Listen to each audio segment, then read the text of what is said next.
Assalamualaikum warahmatullahi wabarakatuh. Kembali lagi di channel Piras ID, channel yang membahas seputar kartu SIM ya teman-teman. Dan di sini saya akan membagikan tutorial yaitu cara unreg kartu IM3 Indosat ya. Nah, untuk unreg IM3 kartu Indosat ini teman-teman dengan cara mudah saya akan jelaskan di video ini ya. Untuk teman-teman yang ingin menghapus data NIK atau data kartu keluarga dari kartu Indosat, teman-teman harus simak video ini baik-baik agar kartu NIK-nya bisa digunakan untuk registrasi selanjutnya. Oke, di sini teman-teman buka menu panggilan terlebih dahulu. Sebelum unreg, kita wajib mengecek status registrasi kartu ya di bintang 123. Bintang 4-nya 4 kali, lalu pagar, lalu panggil teman-teman. Seperti ini dengan kartu IM3 yang kita akan unreg ya. Di sini teman-teman pilih nomor 2 ya untuk cek status registrasi. Di sini kita pilih nomor 2 lalu kirimkan. Di sini teman-teman ada keterangan nomor ya, nomor IM3-nya dan nomor NIK-nya dan tanggal masa aktifnya.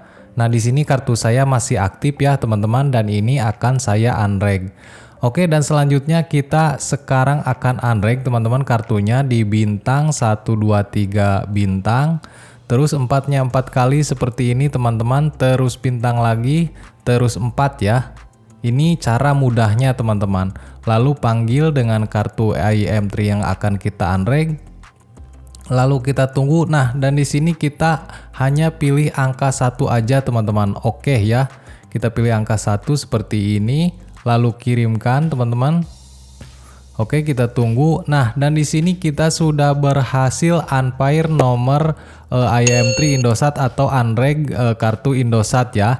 Nah, teman-teman, kita tinggal menunggu SMS-nya. Apakah kartu ini benar-benar sudah dinonaktifkan? Dan ini kita sudah mendapat SMS dari 4-nya 4 kali dan nomor Anda sudah tidak aktif ya. Nah, untuk mengaktifkannya kembali teman-teman bisa diregistrasi di 4-nya 4 kali ya.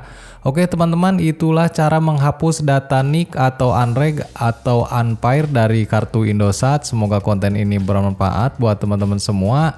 Jangan lupa tinggalkan like dan subscribe untuk channel saya. Mohon maaf bila ada salah kata. Wassalamualaikum warahmatullahi wabarakatuh.